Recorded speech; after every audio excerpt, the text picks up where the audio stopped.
सोचिए, एक web series की शूटिंग चल रही है, बच्चे एक्टिंग कर रहे हैं, कैमरा रोल हो रहा है और अचानक सब कुछ बदल जाता है। शूटिंग का सेट बन जाता है एक कैद खाना।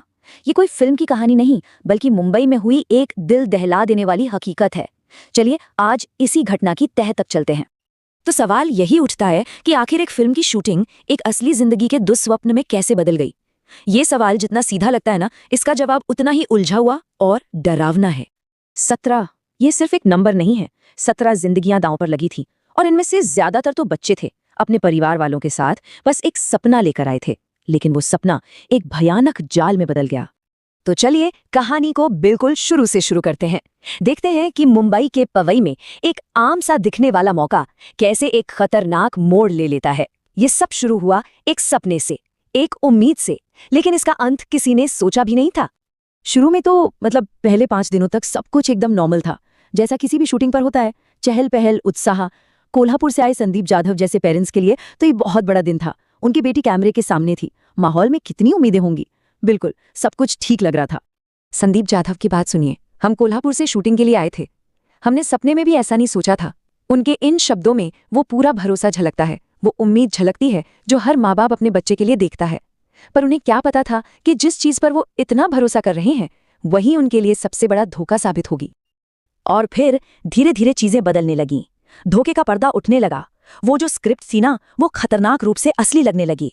एक एक करके ऐसे इशारे मिलने लगे जिनसे साफ हो रहा था कि दाल में कुछ काला है, बल्कि पूरी दाल ही काली है।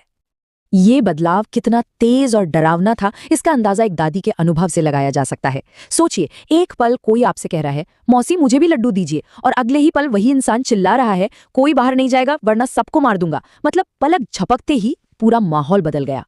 और ये सब अचानक नहीं हुआ, ये पूरी प्लानिंग के साथ किया गया था। पहले तो सीन के नाम पर केरोसिन और पटाखे लाए गए, फिर सीसीटीवी कैमरों को हटाकर उनकी जगह लाइटें लगा दी ताकि कोई देख ना सके। बाहर का नजारा रोकने के लिए एक बैनर टांग दिया, और आखिर में मेन शटर पर 2 बड़े बड़े ताले। एक एक करके बाहर की दुनिया से सारे रास्ते बंद किए जा रहे थे। और फिर वो पल आ ही गया जब एक्टिंग का, शूटिंग का सारा नाटक खत्म हो गया। डर का असली चेहरा सबके सामने था। अब ये कोई फिल्म नहीं थी, ये हकीकत थी। संदीप जाधव फिर कहते हैं, हमें समझ ही नहीं आ रहा था कि ये शूटिंग का हिस्सा है या असली खतरा।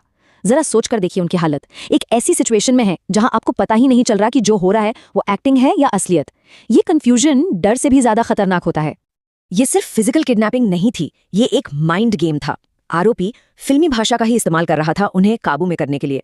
वो बच्चों से कहता, चलो डरो, एक्टिंग करो, शूटिंग चल रही है। वो उनके डर को ही एक सीन बता रहा था। कला की आड़ में इतना बड़ा अपराध वाकई बहुत ही खौफनाक है।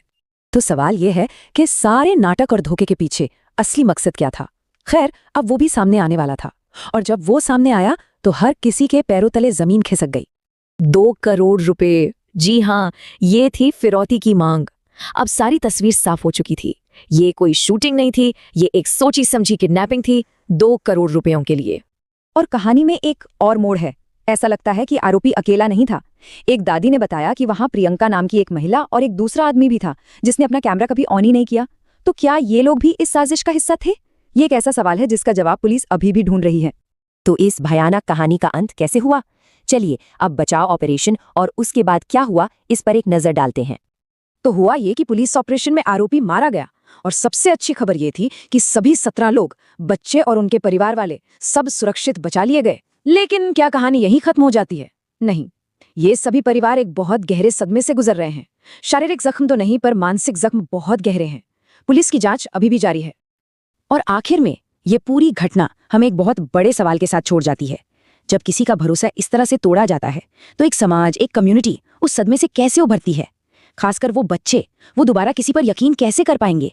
ये एक ऐसा सवाल है जो सोचने पर मजबूर करता है ना?